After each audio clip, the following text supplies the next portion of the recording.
All right, folks, thank you so much for coming here to our quarterly meeting. We have a lot of great things going on the next 2 days.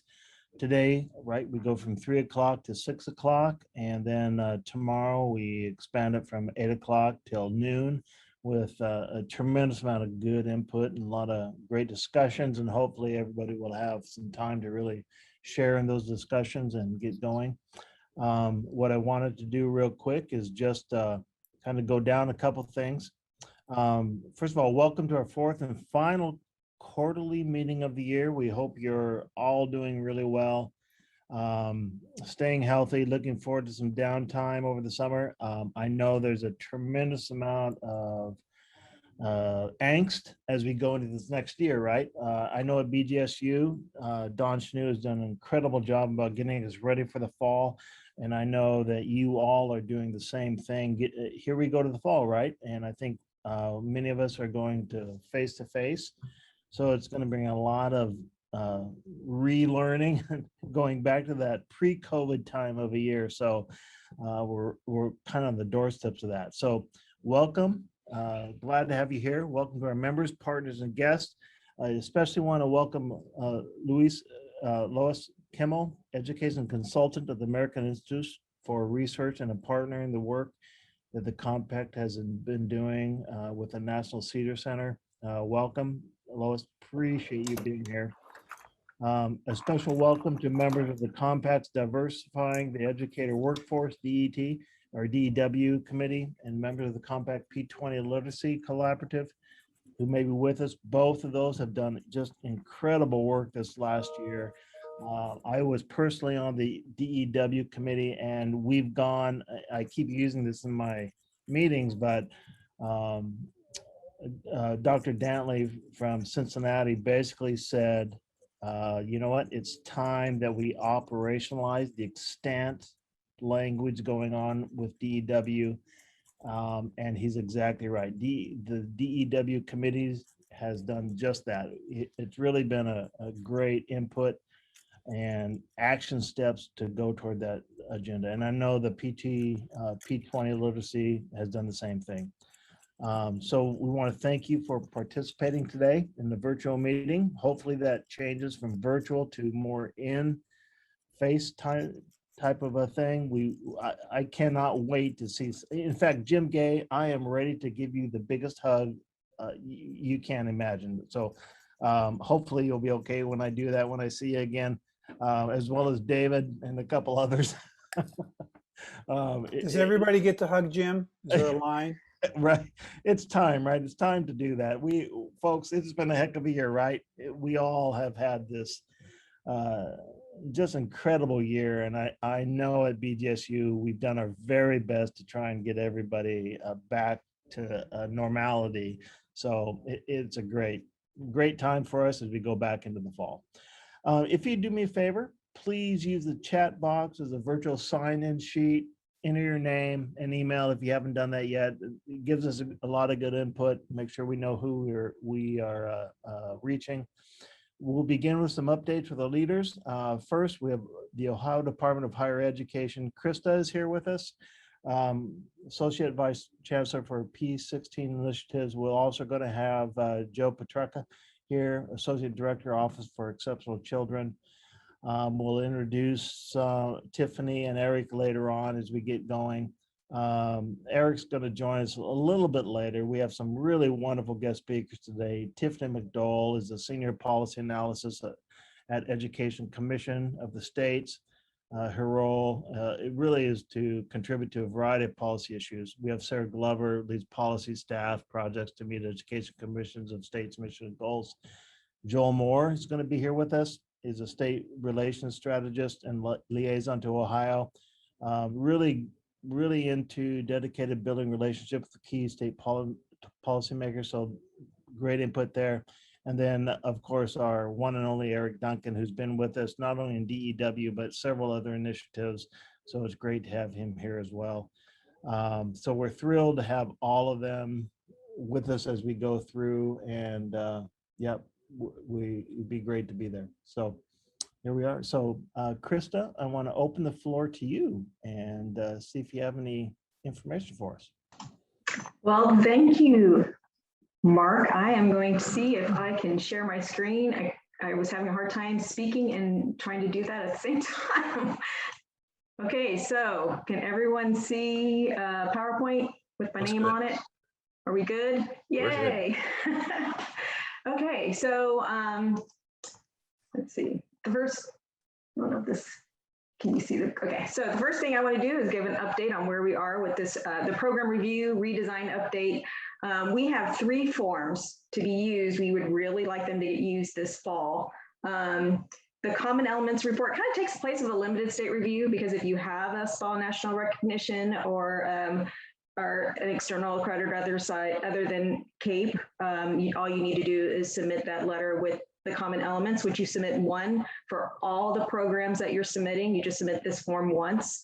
Then the initial advanced programs, there's a separate form for that, and that gets submitted by discipline cluster, which is the panels. It gives us, you know, like middle childhood, all goes to one panel.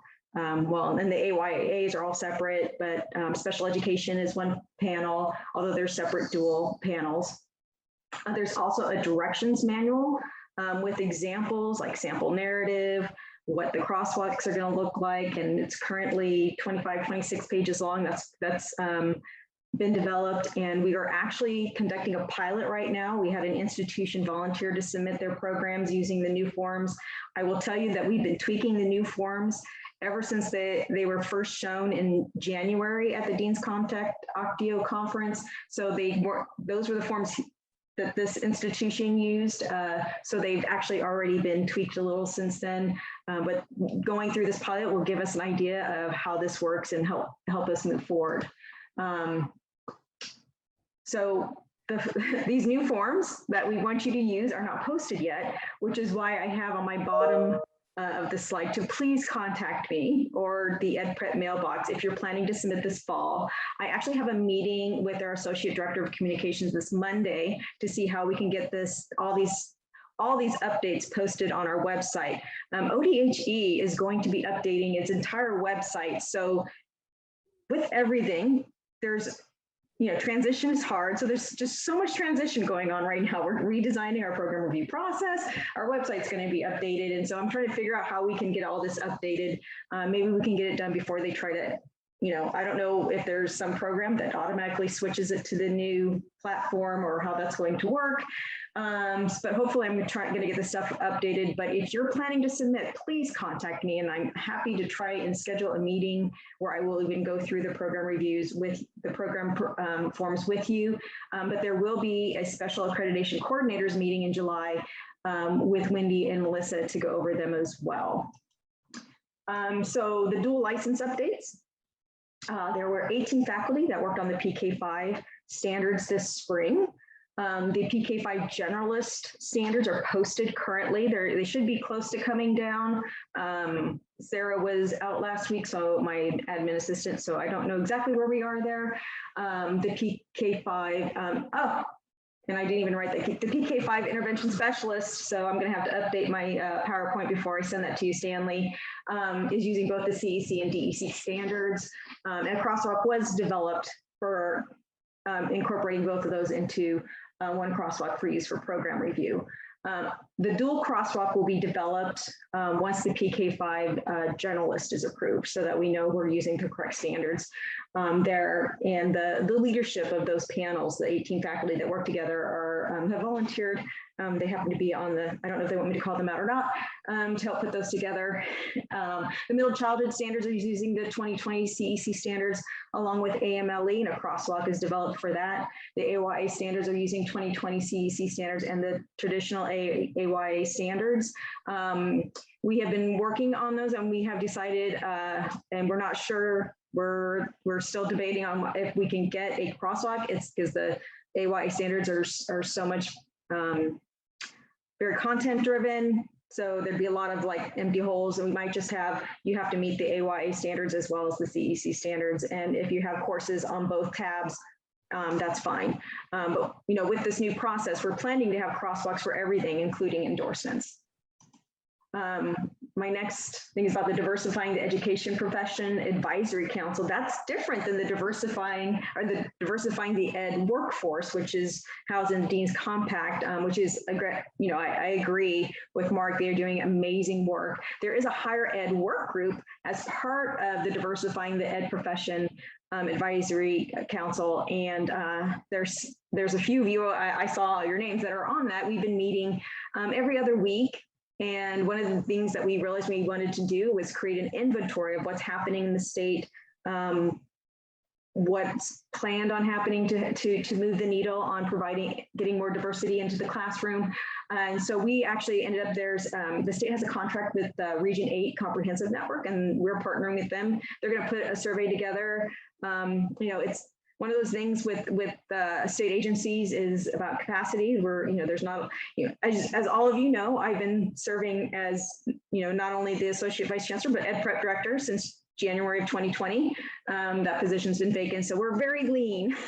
So it helps to have external consultants that can help with these extra things, like get the survey out, collect all the information, help us with the analysis. It's going to be sent out through SUED and OAPCTE, and also we have some people helping us get it to the 2-year programs. And we're going to leave it open through August to try to get as much information as possible. And the next is what we got, a one-pager. Candace Kenyatta actually came to SUED, and she also was at our higher ed work group meeting, and she's the one who put this together. And basically research questions. This is not what the survey is going to look like, but I know that this PowerPoint is going to be shared, so you guys can take a look at what this is going to be like, so that we can get this kind of information. The next thing that I want to talk about is the Path Forward to Literacy Initiative. This is a 6-state consortium through the Hunts Institute that we are a part of. We have gone to some cohort meetings that have been absolutely amazing. We also have a facilitator that has our state team meet together, that includes Melissa Weber-Mayer, myself, Mary Heather Bunger as well. And I wanted to talk about this, but I was debating on how much to put in writing, because we're still really in the development plan of creating our strategies to increase literacy in the state. But I did want to say that, I've talked to a few people like Dave Brobeck, who happens to be on here, and he gave me some really good information, and actually made the recommendation that we put a leadership group together, outside of our state team, to meet and discuss strategies for increasing literacy attainment in the state. And our first meeting is June 16th. Other things that we do talk about, I will share, but I wasn't going to put it in writing because the P20 Literacy Initiative, the collaborative, is something that I've seen do great things. I know that it's funded through the State Personnel Development Grant.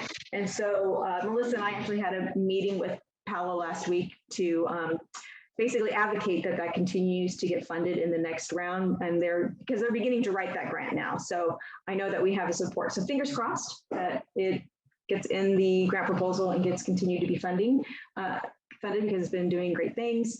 And other things that we talked about is, creating demand for the teachers with proper training in reading instruction, like Youngstown State recently updated their reading instruction curriculum based on demand from Youngstown City. So those are things that we're working on. There's other things, but again, it's kind of the infancy. If Mary Heather wants to say anything, I can tell you Deshelle is also on the team. If anyone else wants to say anything about what we're doing there, I'm happy to open it up. I kind of kept this brief. I want to give plenty of time for Joe. But if anyone has any questions, I'm happy to answer them. Krista, there was a question from Tanya Judd Pichella in the chat. Okay, I'm going to stop sharing so I can see. Yeah. Okay. If you go up a little bit. She says, there are people, especially at smaller institutions, that don't have a dedicated accreditation coordinator, or where the accreditation coordinator that may not be the individuals doing program review. Well, okay, so I believe they're planning to record that session, but that's also why I'm asking you to reach out to me because I can make sure that you're included, but I'm also willing to come and have meetings with your staff. I met with, I think it was Capital a while ago. They reached out to me and wanted to know what it was looking like. And I just went to their, department meeting and shared what we had put together and what it was looking like, and told them that, of course, this is still in draft form. And the way I look at this is all being done in the spirit of continuous improvement.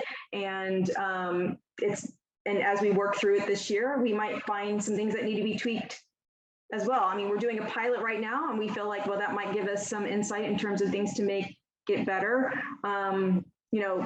For me, my job is to ensure that we comply with the law, and that has all, that we align to the standards and all that kind of things. But I very much like to listen to the people with boots on the ground, and I have multiple people that share information. I also care about what the reviewers are saying, because it's very important that they have, that they are given the proper tools to be able to review the programs.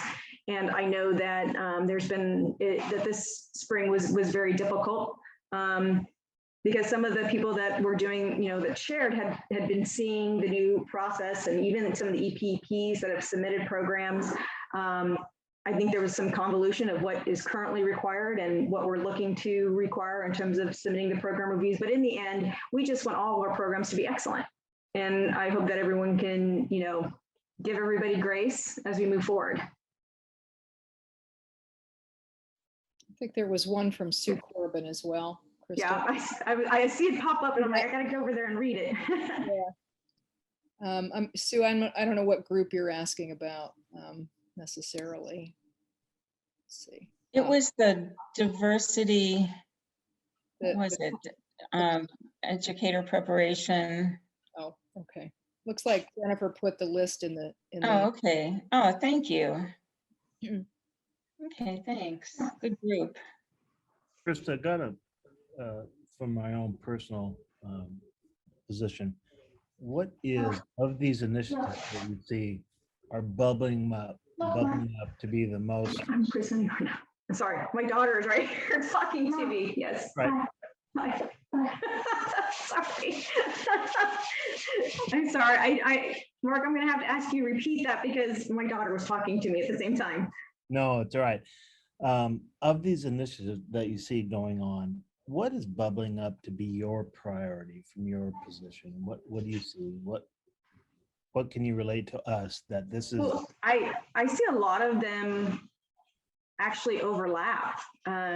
There's the Advancing the Inclusive Principal Leadership initiative that I think also overlaps with not just diversifying the ed profession, because it's about inclusion, which is also about ensuring that all of our students of all capabilities, each and every child, because I'm also on the Whole Child Advisory Council, and the fact that they really talk about, it's about each child meeting the needs of each and every child, and recognizing the individual child and providing the opportunities for everyone to learn and recognizing their passions. The literacy, which I don't know how anyone could not recognize that literacy is an issue, even after especially when I attend the P20 literacy collaborative meetings. The Jan, I forget her last name, it was a little bit long. So the person that was presenting today that shared the writing of, forget of the student that just, knew that was embarrassed for their lack of literacy. And then Dr. Oh my gosh, the names are just escaping me. But the one that talks, that is the psychologist that talks about the traumatic impact of literacy. I don't, and then of course, I'm also part of the Strengthening the Math Pathways, which I think also overlaps, because I think a lot of, we put the law of Algebra 2 in place because we wanted to ensure that every student got the opportunity to learn Algebra 2, because Algebra 2 would show that, you do well in Algebra 2, you tend to do well in college. But that was also because college algebra was the default, math in college. But now, in 2014, we embraced pathways in higher ed, where we have quantitative reasoning and statistics. And now so the Strengthening the Mathematic Pathways is also bringing that to high school, because the Algebra 2 law it's the Algebra 2 or equivalent. So we're actually developing courses, pathways that are different than Algebra 2, an Algebra 2 equivalent course, a quantitative reasoning course, or a statistics course, or a data science course, which is kind of like a quantitative reasoning course where it's not so dependent on the same kind of statistical principles, but just looking at big data and teaching people to be constructive consumers of data, of the big data that's just never going to go away. So it's hard. I can't pick one thing. I kind of see it all overlapping. All of it is about increasing the academic success of our students. I mean, what I see is you see the 50,000 foot level. What I see is a 10,000 foot level of priorities and what needs to be done. So that perspective is really important for us to see at your level, what priorities are bubbling up and where you think we need to go, right? Yeah. Good. Great stuff. Thank you. Joe, how you feeling there? Oh, I feel swell. I just sound bad. You ready to go? I am ready to go. Stanley's going to run the PowerPoint for me. I don't know what it is. I have a mental block about running slides from Zoom. That's okay. I have a mental block about, I think it's about every 30 minutes or so. Just mental. Yeah. So you're good. Good.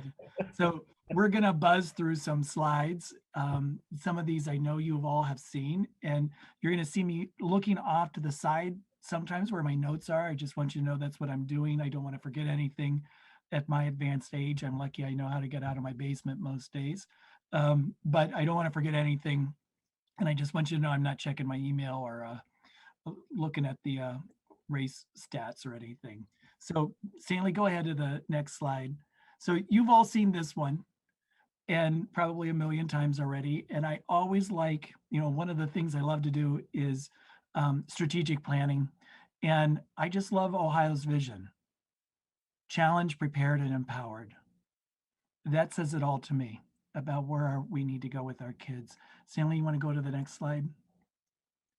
And keep in mind, the vision is the vision for each of our children. It doesn't matter who they are, what color they are. It doesn't matter if they're gifted. It doesn't matter if they are white or black. English learners, the vision in Ohio is Ohio's vision for all children. So here is the next slide that has our current landscape of students with disabilities. Always find this interesting. And I know you've seen this before, and I always just like to hit on a couple of points. SLD is the largest disability category that we have in Ohio, mirrors the national trend. And other health impaired is the second, followed by speech and language, which is the third. And in some states, autism is steadily rising up so that it is now the second or third highest disability category, depending on the state that you're in. The proficiency rates is the next slide. And you can see where we are in Ohio. And students with disabilities and students without disabilities. So for ELA, it's 28.3%, and this is from 2018. And math was 27.7%. And the next slide outlines then our four-year graduation rate for students. For students with disabilities, it was 70.4%. That's actually better than it has been. But we can also do better, in part because of our students with disabilities graduating on time. 78.8% met their IEP program goals, but were excused from some of the Ohio graduation rate requirements, which means that only 21% graduated by meeting requirements, something I know that we can do better. So remember our charge that we had. Stanley, that's the next slide. Paolo, our superintendent, gave the charge to OEC to collaborate with the offices of early learning and school readiness, integrated student supports, and the Center for Teaching and Learning to help develop a strategic plan for our students with disabilities. And You probably have seen it by now. Each child means each child. And it's not a separate plan from Each Child Our Future. It is a plan that articulates the vision met by each child our future for our children with disabilities.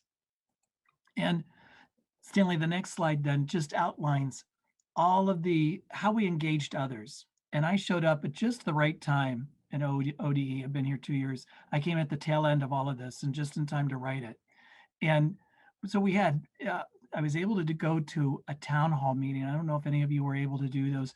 Those were fantastic. I was able to do one. It was just exciting to go there and listen to what mostly parents had to say. It was really great to hear that parents were happy with their services. You know what they hated? They hated the paperwork. Our parents want to know that districts are taking care of their kids. They didn't really care about the process or the paperwork. So the next slide shows our special education indicators. And you can see that there are essential questions for each of those indicators. Are young children with disabilities entering kindergarten ready to learn? Are children with disabilities achieving at high levels? Are youth with disabilities prepared for life, work, and post-secondary education? The next to the last looks at, do districts implement IDEA? That's the compliance piece. And are they receiving equitable services and supports? And we're going to focus today really on that last bullet. Stanley, skip down to slide 12. There we go. So Ohio mirrors the national data in terms of racial disparities for our Black students. Black students in Ohio, educators are more than 2 times likely to identify Black students as having an intellectual disability, place our Black students in a more restrictive setting, or remove them for discipline. We're 3 times as likely to identify Black students with an emotional disturbance and expel our Black students. And the next slide just shows a chart that, our Black students make up in Ohio 14% of our student population ages 6 to 21, yet they account for over 20% of students with disabilities. The next slide looks at the significant disproportionality we have in Ohio. So I don't know if you recall this, Ohio kept our risk ratio at 3.5. This year, we felt it was important to lower it to 2.5. We were one of the highest states in the country. Now we're right in the middle. So districts identified with significant disproportionality within a certain racial group, 2.5 times more likely than their peers to be identified for special education, placed in a more restrictive setting or discipline. This year, 114 LEAs were identified as being significantly disproportionate across 168 categories of special education in identification, placement, or discipline. Here's an outstanding number. It represents nearly 40,000 students with disabilities across these districts. 40,000. We have a lot more districts that are at risk for significant disproportionality based on a risk ratio of 2 points or above. In these districts, certain racial groups are twice as likely to experience an outcome than their peers. That's 98 LEAs. I'm sorry, 933 LEAs across 98 different calculations. Districts that are at 1.0, not flagged for significant disproportionality, but they're between that 1 and 2, that's over 2,434 categories. Those numbers are outstanding. So when you go to the next slide, this outlines just one group. And you can see of the 13 districts identified with significant disproportionality in the category of intellectual disabilities, 11 of them were identified for Black students. For SLD, 14, and emotional disturbance, 8. Now, here's an interesting point. It's not on this slide. Across our state, significant disproportionality exists in the category of speech language impairment for white students. I find that fascinating. So we're working with districts and the SLP Supervisory Network to begin looking at why. And with that, that begs the question, and I think Dr. Washington came to this group before, are we under-identifying children of color in this area? And you can see then the next slide, thank you Stanley for advancing that, looks at racial groups with significant disproportionality in discipline. And the next slide breaks it down. We have some problems in Ohio. We have problems with identification, over-identification in some areas, under-identification in others.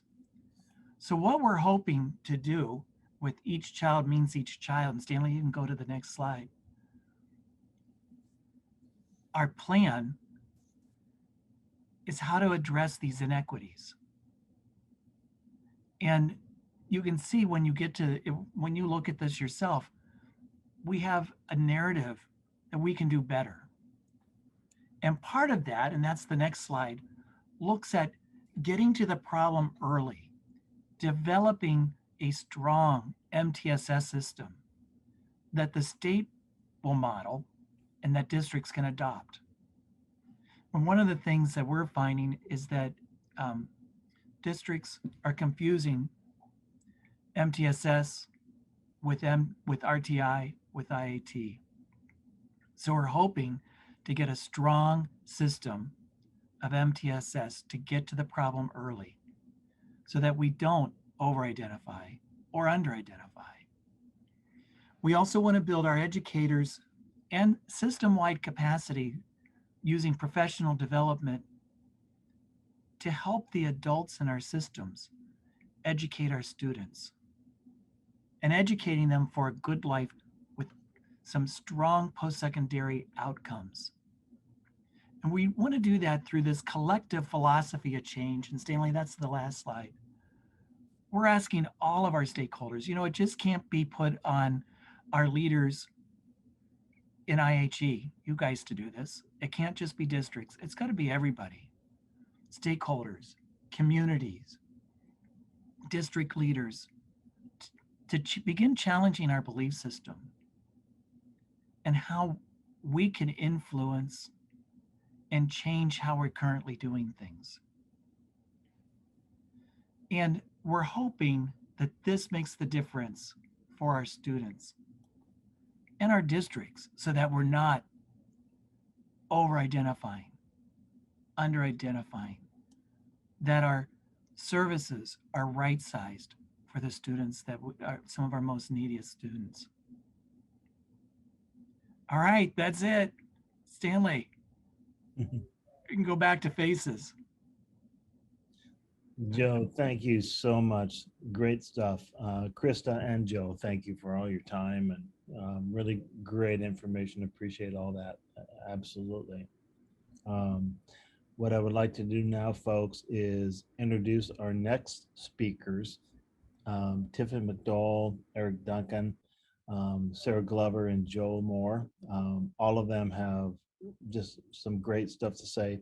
Tiffany McDowell is the Senior Policy Analysis at Education Commission of the States. In her role, Tiffany contributes to a variety of policy issues. She brings more than a decade of experience to work to improve teaching and learning, including at the work of the Tennessee Department of Education and as an advisor to education leaders while at TNTP.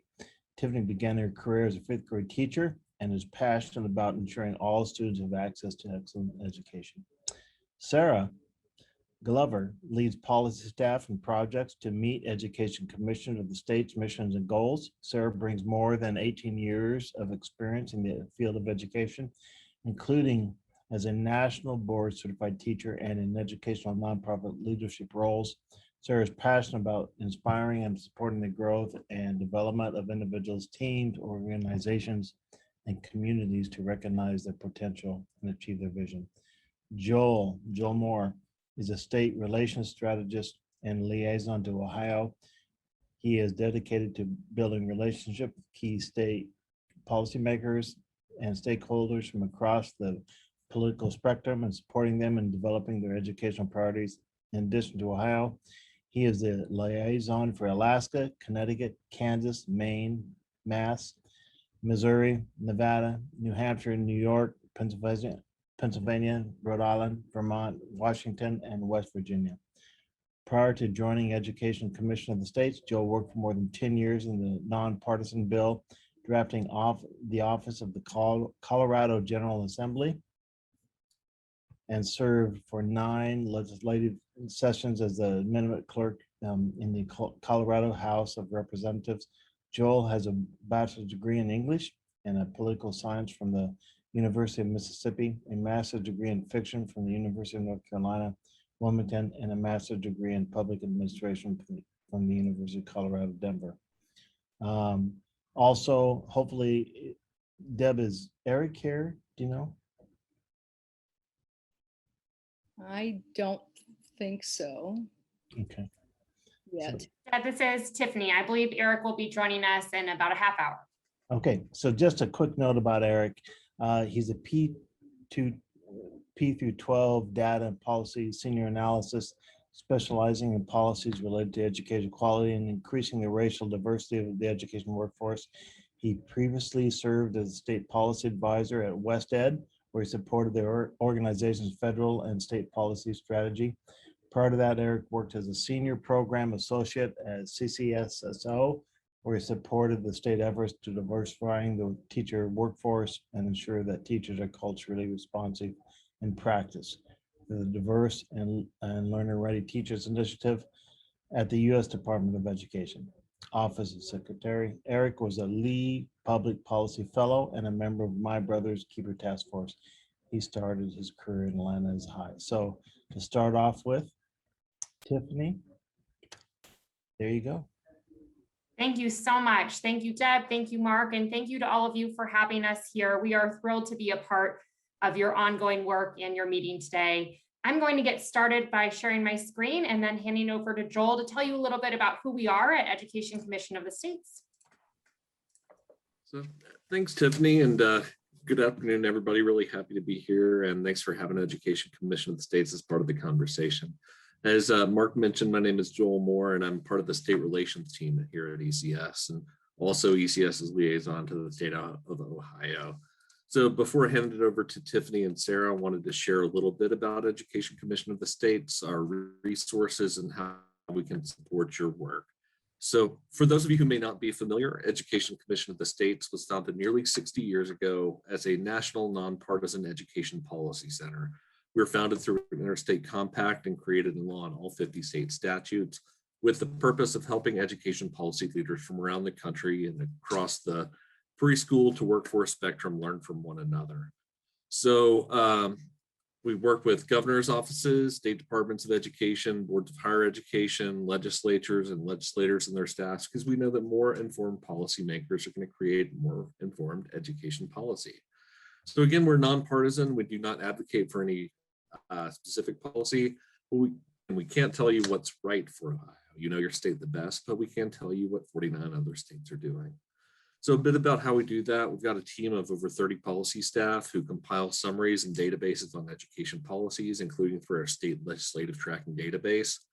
That database is on our website and searchable, no charge to you, ecs.org, great resource. In addition, our policy team releases 6 to 8 policy briefs and 50 state comparisons each month. Those are all free and available on our website.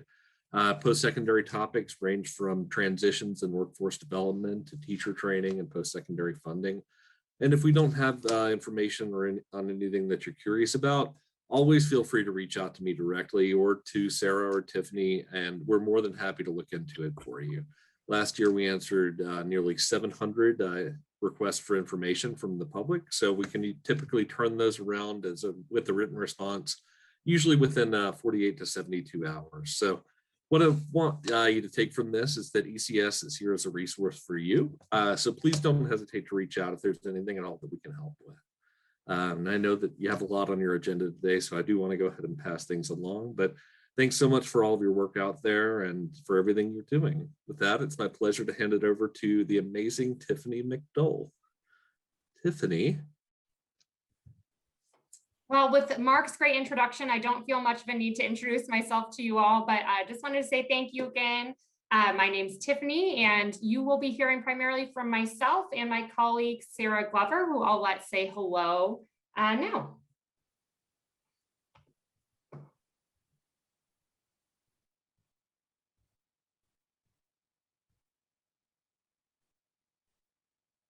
Sarah, are you able to unmute?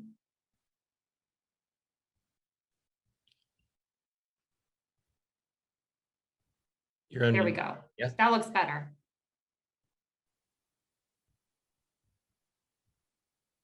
Oh, We shoot. lost you Sarah. there. Yeah, I'm not sure we can hear you, Sarah. I'm so sorry. We heard you for a moment.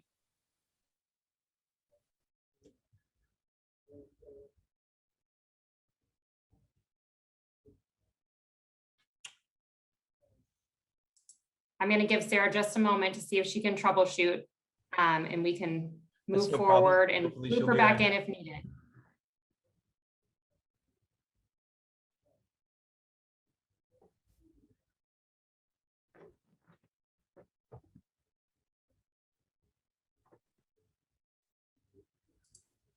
Okay, Sarah, I'm sorry about this. I'm going to let you troubleshoot and we're going to get started, you all. I promise Sarah's wonderful and you want to hear from her. So we'll get the tech fixed on that and make sure that you are able to hear Sarah as well. Again, thank you all for having us today. We are so excited to be a part of your ongoing work. Joel told you a little bit about who we are at ECS. And while we do cover the full spectrum from early childhood through post-secondary in all different education policy issues, we have a specific focus for you all here today, which is about recruiting and retaining great teachers. So we understand that this is a topic area you all have investigated in the past, and we're excited to bring you some of the state policy angle and relevant research that we see when we work with policymakers across the country, thinking about what it takes to keep great teachers in the classroom and to recruit them to the classroom in the first place. We'll also be thinking about some of the underlying systemic issues that make this a hot topic in terms of policy to begin with. And later on today, as you heard, we will be joined by our partner, Eric Duncan from the Education Trust, who will be providing us an update on the work of the Diversifying the Educator Workforce Committee. So we're really excited to have him join us. A couple of logistics before we get started on content. One is we did our best to make this session interactive. We just are really thankful for your grace and your willingness to dive into what that means in a virtual world via Zoom. So we'll use the chat, we'll use some breakout rooms, we'll use some polls tomorrow. And for today and tomorrow, we're going to aim to have folks in the same breakout room so that you can continue a conversation across a couple of different touch points. And we know that might be tricky if folks have to leave early or can't make it tomorrow, but for the most part, we're going to aim to keep you with the same people in your breakout room today and tomorrow. And last but not least, I know very important, we will share everything that is on these slides, everything we reference, we will share with you. The PowerPoints are already available for you. And at the conclusion of our sessions tomorrow, we have one resource doc that compiles links from the different articles and resources we mentioned. So you'll have that in one place. So know that you'll have access to everything that we share. While we're doing logistics, let me pause and see if we can hear Sarah before I move forward. Are you able to hear me? Okay, fantastic. Thank you. As always, it's been the apology of 2020 and 2021. So thank you for hanging in there for audio issues. It's great to see you all today, and thanks so much for having us. Great, glad we have that solved. So let me give you a lay of the land for what we have planned. There are 4 key questions we thought would be interesting to investigate with you all. The first is thinking about what are the systemic issues that really impact the teacher pipeline, and thinking about that flow of folks into the profession and out of the profession. Second is, how do policymakers think about issues of teacher quality, right? Because we don't only care that folks are coming into the profession, we want to make sure they are effective at engaging students and making sure students are successful. Then we'll turn our attention to what we know about Ohio's specific policy landscape and what it means to have a more systemic approach to a healthy pipeline. The first 2 questions will be our focus today, and we'll dig into the second questions with more specificity tomorrow. So to get things started and to live up to my promise that this will be an interactive session, we're going to begin with a word association. So I'm going to show you a word, tell you a word, and I'll ask that you enter into the chat just the first word or phrase that comes to mind. There's no wrong answer. This is meant to be just that gut reaction. So for the first word, I'll ask you to enter into the chat. What is the first thing that comes to mind when you hear the word policy?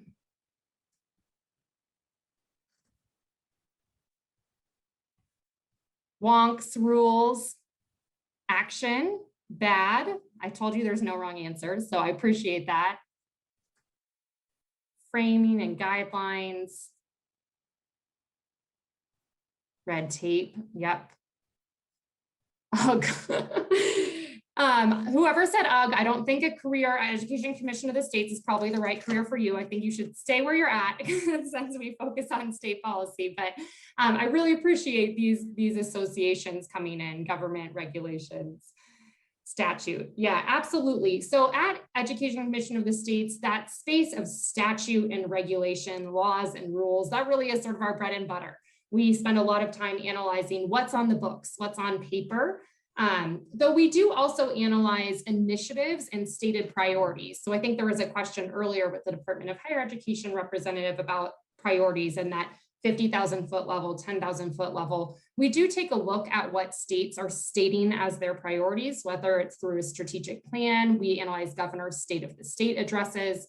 But a lot of the resources that we use and we will share with you today focus on that written policy, what is on the books, what is in statute or regulation. But we also recognize that when we think about systems reform or systems as they impact individuals and collective groups, we know that what's on the books isn't the only thing that matters. The way we sort of think about it is that there are these big sort of arenas of policy and practice, and there's some messy space in that overlap. So while we tend to focus on policy, we also keep an eye on practice. And there are times where something is in policy and does not happen in practice, which I'm sure many folks on the call could think of relevant examples there. But for example, a statute might name a policy priority, maybe that the Department of Education needs to have an initiative to recruit more computer science teachers. But if the legislature doesn't fund that initiative, or the person who was running that initiative leaves and there's some turnover and no one's leading it, and it's not really happening in practice, I think we can have that argument about, well, is that really part of the system? It's on the books, but is it part of the system? On the flip side, there are lots of things that happen in practice but are not in policy formally, but feel like a policy to your average teacher or towards your average student. An example of that might be in textbooks. Historically, we've only had a couple of major publishers.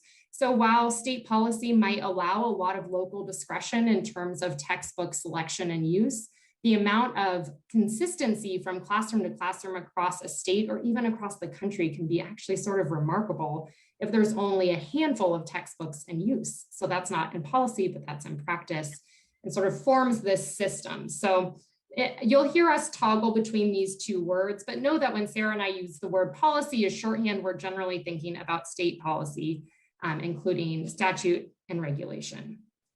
All right, for your next word association, we'd love to hear what's on your mind when you hear the word policymaker.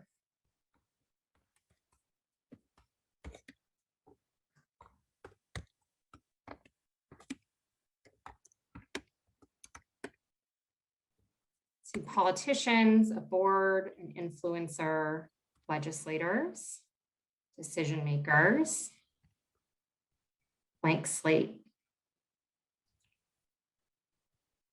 I'll wait for a couple more associations to come in. Board of Education, yeah.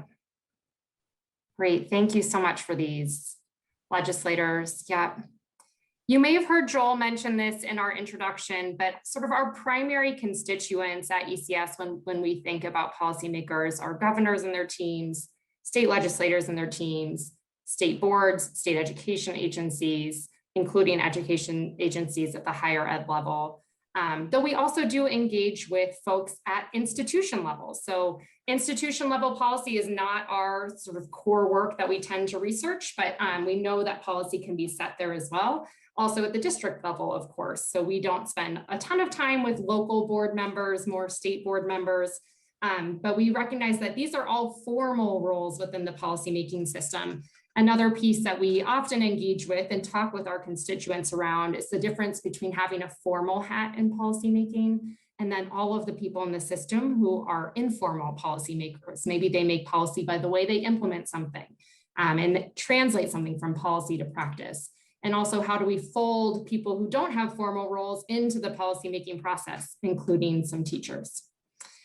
So with that, we'll turn to our final word association. The last one, I'd love to hear what's on your mind, is what do you think of when you hear the phrase teacher pipeline?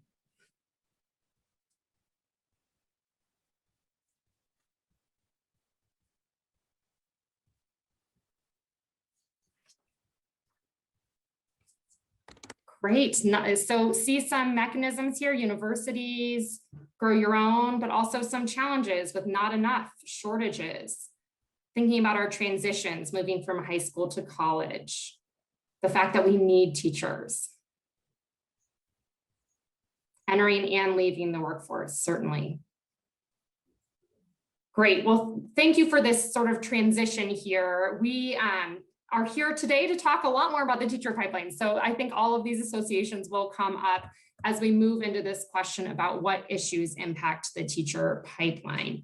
So at ECS, we think quite a bit about this question, maybe from more of a wonky perspective, since that's our role as folks who work in the policy space. But before we dive into the policy landscape around the teacher pipeline, we wanted to ground our conversation more in the reality of teachers in classrooms. So we are hoping to send you all to a breakout room just for a brief 5 minutes. And remember, this group is one you'll see again later today and tomorrow. So to kick things off, please just share your name and your role, especially if you may not know some of the people in your breakout room. And also, who is one teacher who inspired you and what is one quality that made them great? So with Stanley's help, we'll start our breakout rooms and be back together in about 5 minutes. Fantastic. Well, welcome back, everybody. I hope you had a nice chance to say hello, maybe to some new faces or some old friends, and to talk about those teachers that have really been an inspiration to you. I hope that you'll bring forward whoever you had in mind throughout the rest of the presentation today and think through what policies would attract someone like that to the classroom and what would keep them there. So feel free to put their name on a Post-it note if that's useful to you, or just have them in the front of your mind as we move forward. So as we can turn to this question of what issues impact the teacher pipeline, we recognize that the reason policymakers think about this issue area is because we know that teachers matter a great deal for students. So because they matter so much for student achievement, policymakers are invested in ensuring that we have enough teachers and that they are effective at their jobs. So here you can sense that there are actually two policy challenges in mind, right? One is that we have enough teachers. The second is that they are effective in their roles. And while some policies do hold both quantity and quality together at once, there are other policies that are more targeted at one challenge more than the other. So you'll hear both of those themes come up, which is one reason why today we're going to have those two key questions, one about the pipeline, which is a little bit more on the enough side, and later we'll dig into teacher quality more, but we hope that most policies will consider both of those questions at the same time. As we start here, we're going to think about the idea of, do we have enough teachers to start? And usually for policymakers, that conversation is a conversation about shortages. So when we talk with policymakers, particularly at that legislative or gubernatorial level, we often try to help them think through, what do we mean when we talk about teacher shortages and what does the data show us? And in that conversation, we often are helping policymakers understand that as a country, we really do not have a national teacher labor market because we have so many state-specific policies. And we also do not have a national teacher shortage, despite what you might read everywhere you go and see on the news fairly routinely. Instead, what we have are persistent, specific teacher shortages in specific subjects, specific schools, and specific localities or regions. There's a graph here that's a little outdated, though the trends have maintained over time, that demonstrates the percentage of different schools who report difficulty filling vacancies by subject area. So over the 20-year period on the graph, you can see, or you may notice, that the first category is elementary school teachers, which very few schools, less than 5% across this 20-year period, reported a challenge filling a vacancy in elementary school. On the other hand, schools consistently report a challenge filling vacancies in STEM fields, that's science, tech, engineering, and mathematics, and special education disciplines. So rather than a national teacher shortage, we go beneath the surface, we see that we have these more specific teacher shortages. Now, this specific graph doesn't touch some other areas of high need, some other high need subject areas, including bilingual teachers and English language learning teachers, which we know is also a chronic shortage in most communities. In graphs like this look similar if we look across school types. So there are certain regions of many states that have more chronic teacher shortages than others. And there are certain schools within communities that tend to have more chronic teacher shortages. I'm sure, I don't have to go into great detail here. It's something you all know and have experienced, though those shortages do tend to be most concentrated in communities of poverty and communities that serve more students of color. That's the recruitment and sort of shortage side of the house. What about the other question in terms of if we have enough teachers, which is retention? National data shows that about 8% of teachers leave the profession altogether every year. That's much higher than other high-performing nations and other similar professions. In addition to that 8% leaving the profession, another 8% tend to switch their school or their district. So we have high mobility in addition to high attrition. And about 2/3 of annual departures within schools are for teachers leaving for reasons other than retirement, which gives us another signal that this is not just a normal sort of life cycle of a professional. There's something unique about the way we've structured the teaching profession in the United States that's causing folks to leave at a higher rate. We also know that this overall 8% attrition number is masking much higher attrition in certain schools and communities.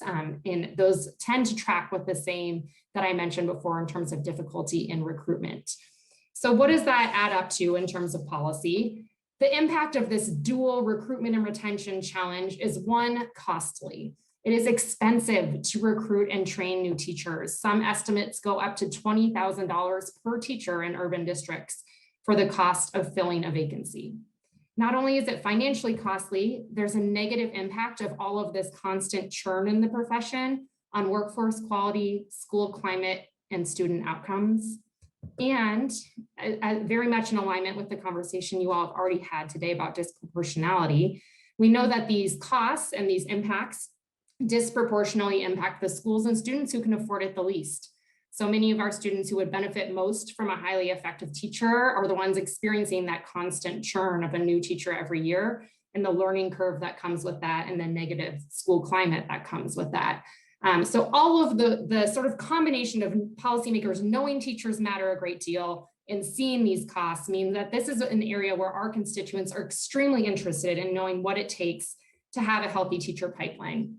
And if you hear nothing else from us today, I hope you sort of keep this next orange slide in mind, which states that recruiting and retaining teachers needs to be less about teachers generally and more about finding and keeping the right teachers in the right subjects for the right schools.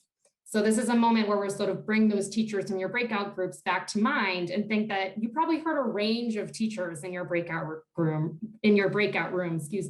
Teachers are not a generic monolithic group. Different things attract different folks to the profession and different things keep different folks in the profession.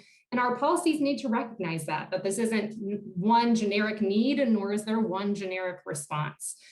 So at every stage of the pipeline, I hope we'll keep that in mind today. Furthermore, when you hear this idea of what is the quote unquote right teacher, I mean, that's a pretty value-laden statement. So we want to dig underneath that a bit, including understanding the relevant research around teacher effectiveness and who's likely to be effective. As you all know, that research base is messy. There is not a clear indication that if you have a particular skill set or particular disposition that you will magically be an amazing teacher. But one set of research that is incredibly consistent is the value of teacher diversity. So we have seen this body of growing research show that same race teachers have a really profound impact on students, that those same race teacher matches can reduce absences and suspensions, improve test scores, and that same race teachers tend to hold higher expectations for students, which is impactful for some of the data we were looking at earlier around special ed identification. We do see placement into special education and gifted and talented programs vary when we have those same race teacher matches in the classroom. So we will be thinking throughout the presentation today about teacher diversity, and we're really grateful, as I mentioned, for Eric coming later today to give us the specific update about work in Ohio in that space. Another dimension of the quote unquote right teachers that's actually pretty specific to the teaching profession is the locality piece. Teachers tend to teach close to home more so than other professions. So there is evidence that shows that folks tend to, in teaching, teach very, very close to where they graduated from high school. So that's something to keep in mind as well. At ECS, when we think about the teacher pipeline, I'm going to show you a graphic of sort of how we outline it.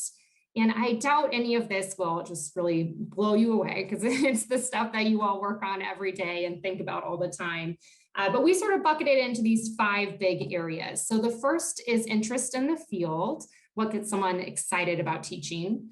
The second is that initial preparation and certification. And those 2 things together, we sort of think of as the recruitment side of the house.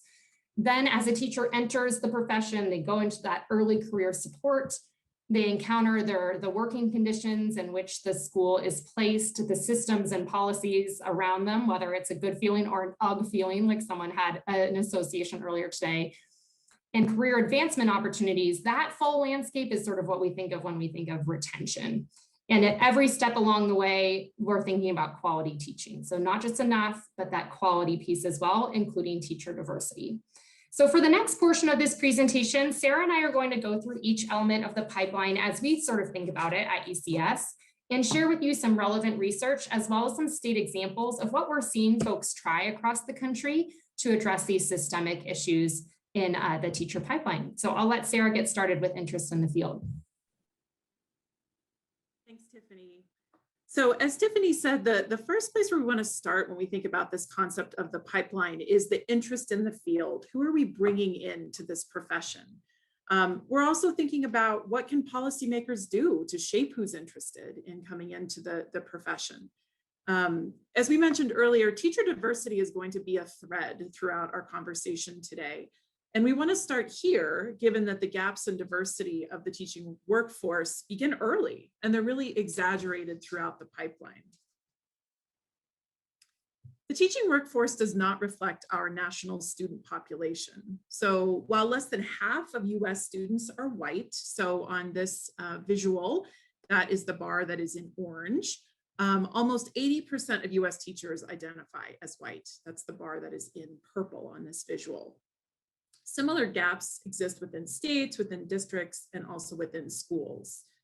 So this lack of representation, particularly of Black and Latinx teachers, is concerning given the research that Tiffany mentioned earlier about the benefits of students having teachers who are of the same race, as well as the research that all students benefit from diverse teachers.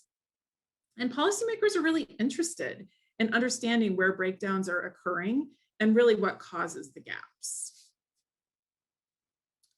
So while there are some disparities by race and interest in teaching, the gaps are not likely the largest source of the lack of diversity that we see.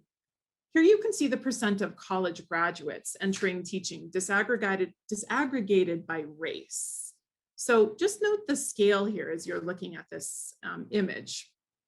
While just over 9% of white college grads enter teaching, around 8% of Latinx students enter teaching, and 7% of Black college graduates enter the profession. These gaps are notable, and researchers have some theories about why they exist, but the gap in interest isn't likely wide enough to result in the disparities that we see in the workforce compared to the student body. So our gaps in who becomes a teacher most likely start much earlier. And you can see here in this image, and it's taken from a real book. So hopefully you can see what we're showing you, and I'll kind of talk through what to note from this image. But you can see the divergence of racial representation along the steps that lead to the classroom. So in many ways, we're thinking about this period of time before the pipeline even begins. And as you can see, the racial representation decreases along the steps that lead to teaching. So graduating from high school, graduating with a bachelor's degree. And while 41% of white youth ages 25 to 34 have college degrees, only 22% of Black youth and 17% of Latinx youth have college degrees. So in other words, these gaps in diversity in the teacher workforce have its roots in the historic exclusion of students of color from educational attainment. And these data have important policy implications. Recruiting a diverse workforce may need to start earlier than just college or after college. And that's this place where many of us, I think, are thinking about when that recruitment begins. So what are states doing in policy to improve interest in teaching, including improving interest from a diverse group of prospective teachers? As you can see on the map here, 22 states offer a pathway, a program, or an incentive through statute or regulation to recruit high school students into the teaching profession.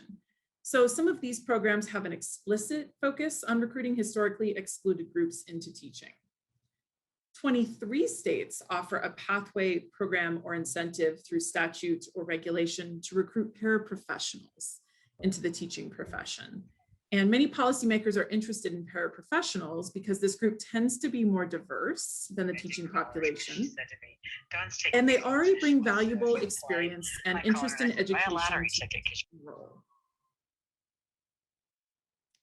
Sorry about that. You're good to go. Thank you. Next slide.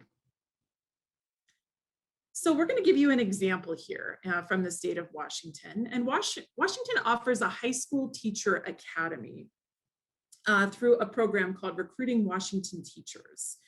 And the program supports high school students to explore careers in teaching through grants to school districts and tribal compact schools. These grants focus on recruiting teachers from areas of geographic shortage and recruiting the high school students to explore teaching in high needs endorsements. So as Tiffany said, as we think about this idea of teacher shortages, it's about targeting the efforts to make sure that you're bringing in the right teachers for the right schools. And this is one example that we see of a state attempting to do that.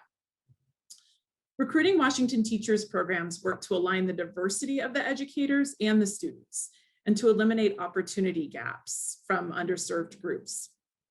And specifically, this program focuses on multicultural and multilingual students, as well as students of color. And what's notable is that this has actually been funded in the legislature since 2007.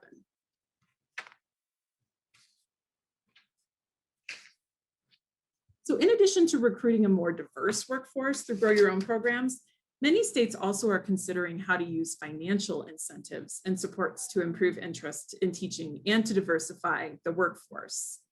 11 states have at least one financial incentive program in statute that is explicitly designed for teachers of color. And at least 7 states prioritize teachers of color for already established scholarship or loan forgiveness programs. And at least 5 states provide incentives for educator preparation programs to recruit and enroll students of color. We'll talk through another example. This comes from the state of Wisconsin. And Wisconsin's Minority Teacher Loan Program was created to support teacher candidates of color.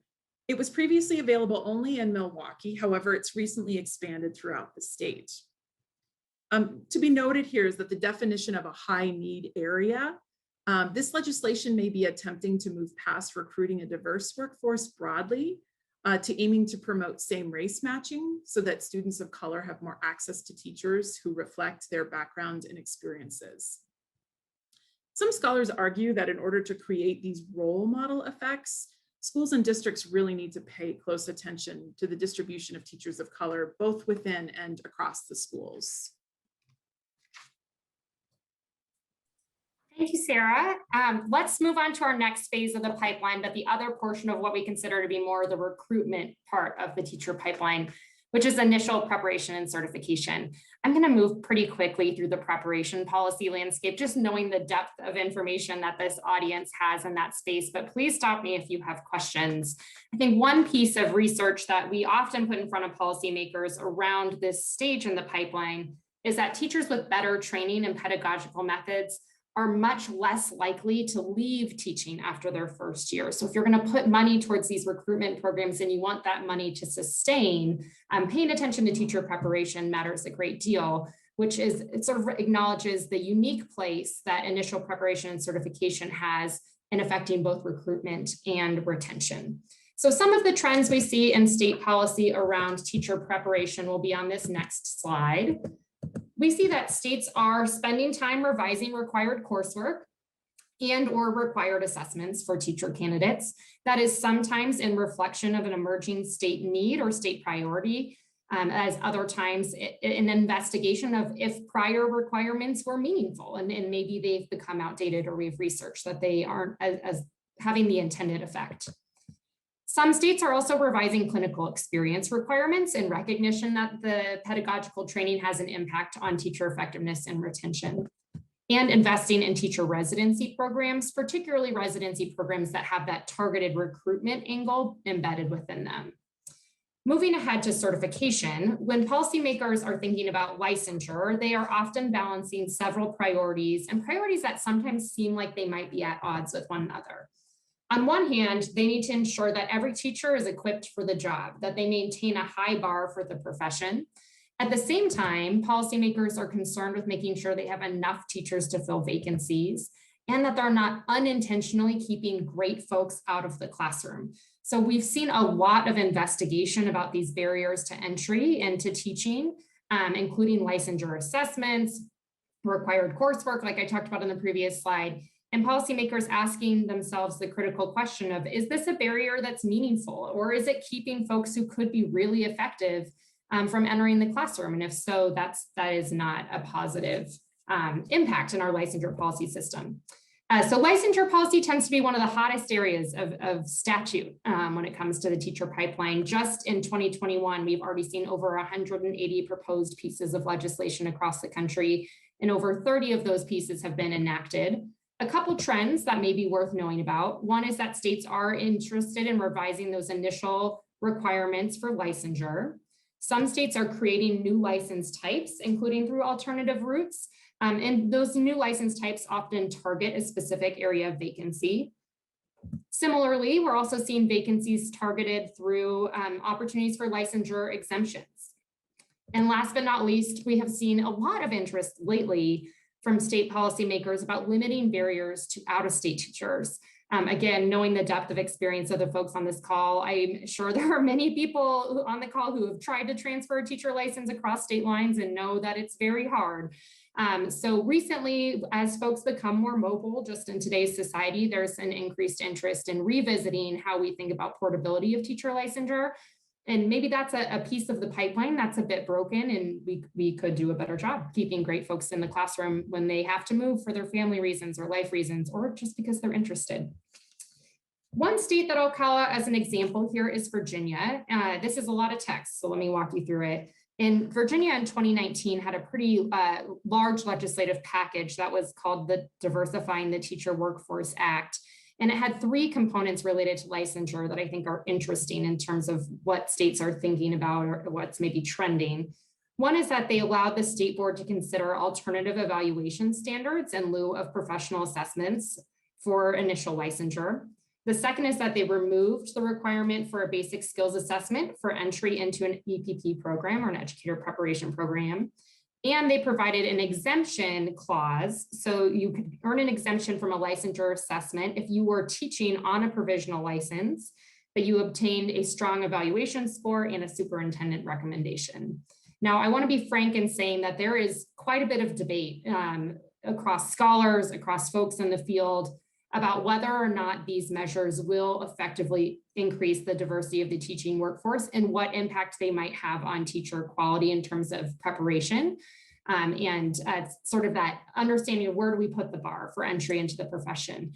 But the folks in Virginia were interested in exploring these avenues because in their perception, some of these were barriers that were unintentionally keeping qualified folks, particularly qualified teachers of color, out of the classroom. With COVID, I don't think they've had a chance to really do the sort of rich program evaluation they maybe initially planned, given all the challenges around licensure in the past year or two, but it's a piece of legislation that we were interested in, and we've seen more and more states consider similar measures. So that's quite a bit of information. Sarah and I are going to pause here since we've gone through these two first phases of the pipeline and ask you all to think to yourself and then enter in the chat, what's one idea you've heard so far that resonates with your experience, that sort of rings true to what you know about the teacher pipeline? And go ahead and enter what comes to mind into the chat.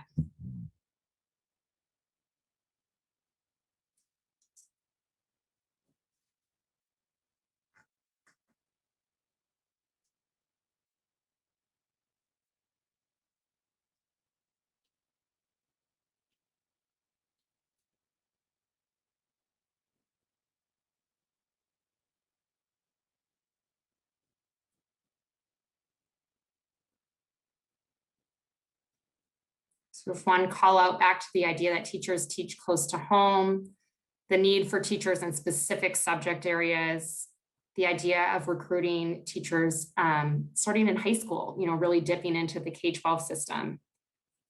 Transferring to your license to Ohio, absolutely. I know I had difficulty transferring a license across state lines. It's very tough. Yeah, difficulty finding a position of experience and relocating. Yeah, that reciprocity question is one that we've done some research around and is quite interesting. States are trying more to understand how many teachers might be within their state lines that have a license and are not currently teaching. It's a tricky data question to get our hands around. This national shortage versus specific shortage, absolutely, absolutely. That is one I have to say that we talk about all the time because our audience, policymakers, education is just one of a lot of issues they think about. So they hear this narrative about a national teacher shortage and are very concerned about it and want to help. But we often are involved in helping get better data in front of folks so we can understand, within your state, within your specific district, what really is the more nuanced story around teacher shortages. Some questions here around teachers of color and seeing race matching, paraprofessionals. This is great. Thank you all so much for sharing. And I hope you've had a chance to read some of the takeaways of your colleagues. So we're going to go through the retention side of the pipeline, and then we're going to take a minute to go into breakout rooms, that same crew that you were with before, and you'll have a chance to talk more about the ideas that are resonating with you and what questions you might have. So let's go ahead and move forward into the idea of early career support, the first of three areas within the retention side of the pipeline. Thanks, Tiffany. So if you have been a teacher or teachers who are in that early career point, it's a fragile time in an educator's career. The research tells us that between 20 and 45% of teachers actually leave the profession within the first 5 years on the job. And so we know that really thinking about how do we provide support, how can we be targeted in the strategies that we implement in policy to really support this fragile group of teachers, it matters when we think about overall retention. I think this statistic of the amount of teachers who leave the profession within the 5 years is particularly discouraging to policymakers. When they think about the large investments made in recruitment, once you get folks into the classrooms, you really need them to stay and to thrive and to provide high quality educational experiences. So one option that states have pursued is around induction and mentoring. Actually, 31 states require induction and mentoring support for new teachers. And 22 states require or explicitly encouraged a reduced teaching load for new and or mentor teachers.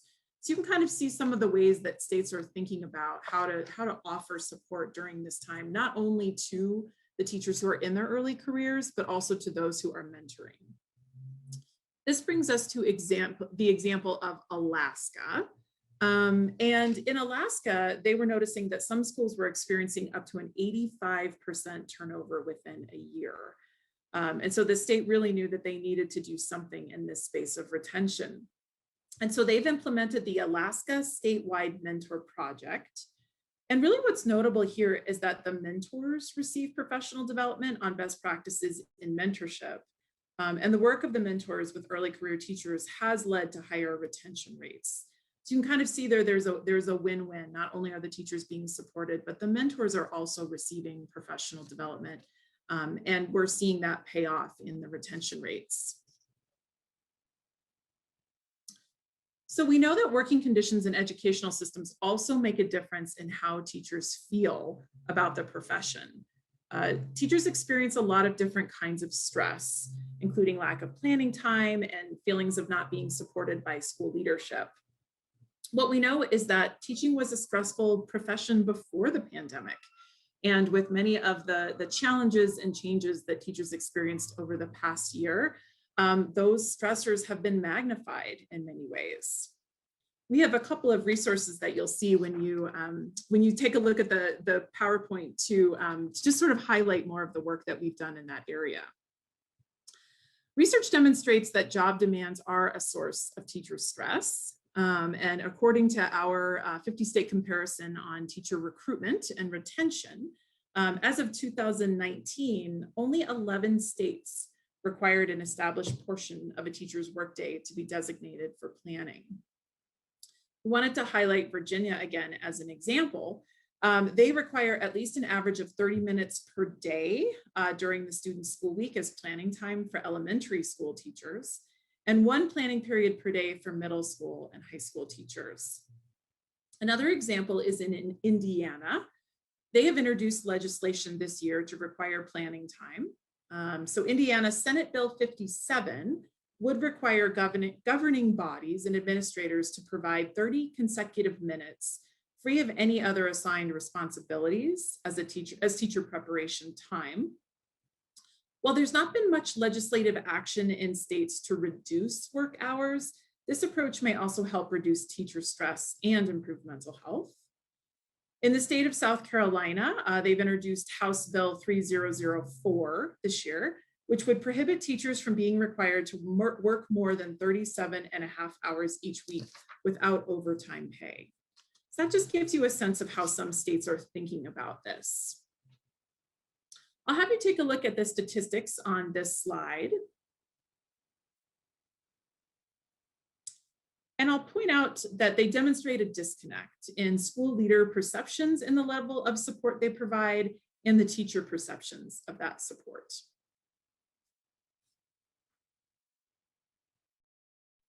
Thanks, Sarah, and I apologize for some of my clumsy slide flipping there. As we think about that kind of connection between those empowerment statistics and the career advancement piece, I think those statistics really ring true. And I think one piece with working with policymakers, we always try to keep in mind is regardless of the intention of the policy, we always need to think about how it's playing out on the ground. So if teachers and principals have that level of disconnect in terms of how empowered principals think they're making teachers and how empowered teachers feel, you can imagine the disconnect is wider each level of the system that you go up. So in terms of how policymakers think they're supporting teachers versus how supported teachers feel about policymakers, it's usually quite a large gap. But almost 90% of teachers would agree that having opportunities to be more involved in decision-making or some type of career advancement would make them more likely to stay in the teaching profession, which makes it another lever that policymakers are interested in. I'm going to show you a couple of maps. I want to give you a caveat that this is from research we conducted in 2017, so it's a little bit older, a little more outdated, though we haven't seen a tremendous amount of movement since the study in 2017 about teacher licensure, teacher advancement opportunities. So the first question we asked in this body of research is if states had opportunities to move beyond a traditional standard license And we did see that 30 states had that ability within their licensing system. So they allowed teachers to advance beyond the initial standard license. And 17 states required evidence of effectiveness in addition to or in place of other tasks that were required to earn that next level up in terms of a license. We also asked if states had adopted some type of teacher leadership standards. In 17 states, as of 2017, had adopted teacher leadership standards. Of those 17, 9 developed their own standards and another 8 used model standards that had been developed through various organizations or consortia. And importantly, we also asked if states were providing any kind of support or incentive for teacher leadership. So if they say, yeah, sure, you can have a new license, but it doesn't earn you more money, or you don't get more time for development or to work on mentoring, those programs tend to be less effective in terms of recruitment, or I'm sorry, in terms of retention. So we looked into this, and 24 states at the time in 2017 offered some type of formal support or incentive for teacher leadership. That could include financial incentives, increased pay, a bonus, reduced workloads, perhaps additional hours to focus on teacher leadership duties. Maybe they participated in a state advisory committee or had dedicated professional development for their role as a teacher leader. When we were thinking about that policy and practice intersection, and earlier when we talked about sort of our word associations with policymakers, we don't often think about teachers in the policymaking space, but we have some evidence that some teachers, not all, but many teachers are really interested in having a bigger role to play in policymaking. So you can see 2 quotes here that come from the Educators for Excellence survey of teachers expressing, you know, we're the ones implementing, we're the ones who know our students best, we experience challenges of delivering a high quality education every day. Like, please invite us to the table, please bring us into the policymaking process. So we've also paid some attention and done some research to think about states that are involving teachers in policymaking and how to do that effectively. But we always will make the pitch whenever we can to have the folks that are closest to the work involved in policymaking, since they are the most expert in the issues that are affecting their profession and their students. So with that, we are going to take a minute to process the information Sarah and I have shared here today before we go back into our breakout rooms for discussion. We are going to give you 1 minute to just stop and jot a response to these 2 questions. Thus far, what have you heard that resonates with your experience? Could be something deeper around what you said in the chat earlier, or a new idea that came up in this retention portion. And then also, what additional challenges have you experienced that have not been mentioned? So go ahead and take a moment to start writing down your responses. And I've got a timer going, so I'll just cue us in about 30 seconds to go into our breakout rooms to have a discussion on these topics. Great. Okay, thank you, Stanley, for including those questions there.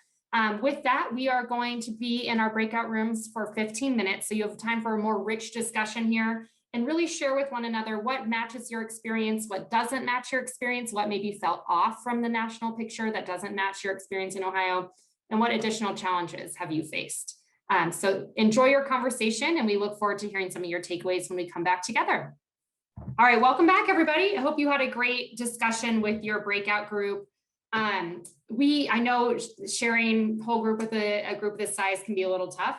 But if there was something particularly salient that came out in your breakout group you think would be beneficial for the whole group to hear, if you could just say hello in the chat, we will yield you the floor and let you share that takeaway with the whole group. So let me pause for a moment to see if anybody would like to venture into that space.